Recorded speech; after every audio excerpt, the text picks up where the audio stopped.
Покрай всичките новини относно влизането на България в еврозоната, вероятно виждате заглавие за нещо наречено дигитално евро или по-често цифрово евро. И може би се чудите, какво въобще е това?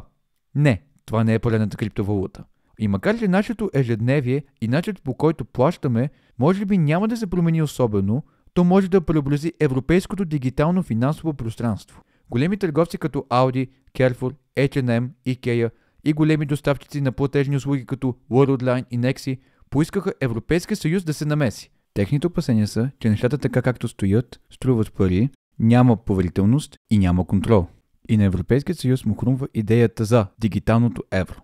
За да разберем защо Европа изобщо се насочва към такъв проект, трябва да погледнем как функционират днешните дигитални плащания. Когато човек реши да си открие банкова сметка, обикновено преминава през дълга процедура с документи за самоличност, адрес и доходи. След това получава дебитна карта, която в повечето случаи е на Visa или MasterCard. Когато пазаруваме в супермаркета и допрем картата или телефона си до терминала, всичко изглежда мигновено. Истината обаче е друга. Парите не тръгват веднага. Транзакцията преминава през частни мрежи, които се свързват с нашата банка, проверяват наличността и одобряват плащането. Самото прехвърляне между банките често става ден или два по-късно, а по пътя има посредници, които начисляват такси. Именно тук идва идеята за дигиталното евро. Вместо всяко плащане да минава през частни мрежи, то ще се осъществява директно между потребителя и търговеца, чрез официален дигитален портфейл. Всеки ще може да си изтегли приложение от ЕЦБ или от лицензиран доставчик, да премине през бърза идентификация и да получи достъп до дигитални пари. Те ще могат да се зареждат от банковата сметка или да се получават директно от друг човек. А при плащане в магазин всичко ще става моментално, без посредници, без такси за картови мрежи и без участие на частни компании. По същество, това ще бъдат обществени пари, гарантирани от Централната банка, също като кешът. Но за разлика от сегашната система, няма Visa, MasterCard или частна банка като посредник. И за разлика от PayPal, няма частна компания изобщо. Обаче, за да се запази финансовата стабилност, ще има лимит колко дигитални евра може да държи един човек. А ако потребител иска да плати над този лимит, ще може да свърже дигитални портфейл с банковата си сметка. А защо дигиталното евро има значение тогава? Всеки път, когато плащаме с карта, плащаме и такса. Не само към банката, но и към компании, за които дори не подозирате. В Европа повечето от тези плащания минават през двата американски гиганта Visa и MasterCard. Таксите, които те начисляват, са нараснали с почти 34% между 2018 година и 2022, без реално подобрение за потребителите. Същото важи и за PayPal, който има доста високи такси за много от бизнес услугите си. После идва въпросът с стратегическата зависимост. Това са американски компании, което означава, че огромна част от европейската финансова инфраструктура е под чужд контрол. Ако САЩ решат да окажат натиск чрез санкции или регулации, това може да наруши начина, по който се плаща в Европа. Това изобщо не е добре за континент, който цели повече суверенитет. Както казва членът на управителния съвет на ЕЦБ Филип Лейн, зависимостта на Европа от чуждестранни доставчици на плащания достигна поразителни нива. Тя ограничава способността ни да контролираме критични части от нашата финансова инфраструктура. Следващият проблем е фрагментацията. Държави като Франция и Германия имат собствени платежни схеми, но те не работят добре в други държави.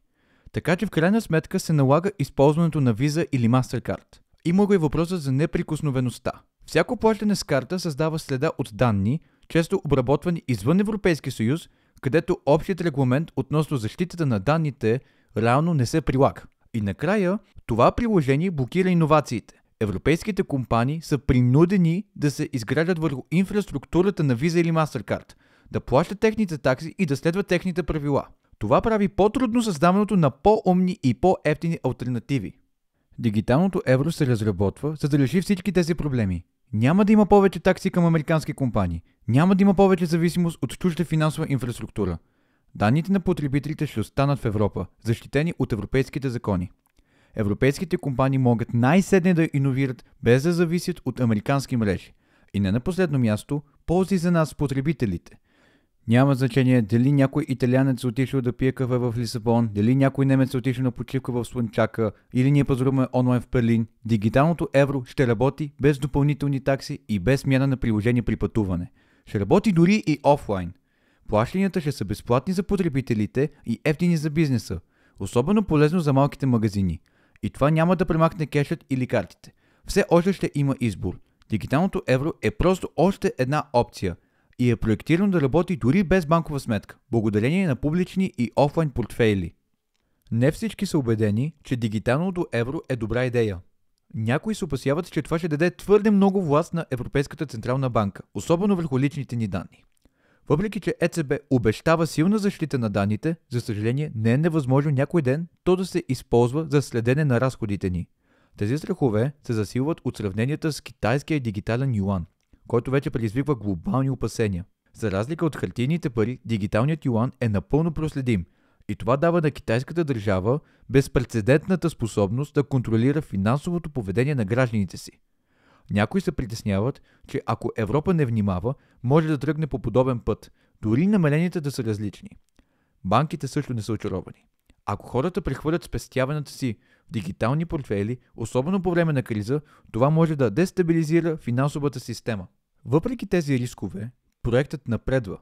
ЕЦБ започна да го проучва дигиталното евро през 2021 година, а през 2023 година започна подготвителна фаза, в която се тестват различни технологии и сценарии за използване, включително офлайн плащания и условни преводи.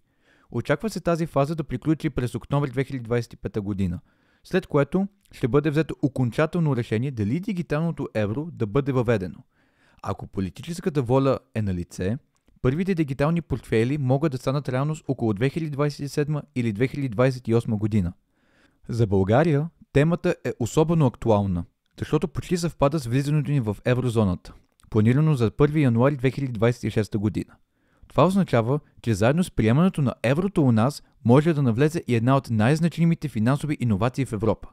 А вие какво мислите? Напишете вашето мнение долу в коментарите. Много ви благодаря, че останахте до края на видеото. Ако ви е харесало и ви харесва това, което ние правим от ЕС Опростен, не забравяйте да се абонирате за канала и може да погледнете някои от предишните видеа. До нови срещи!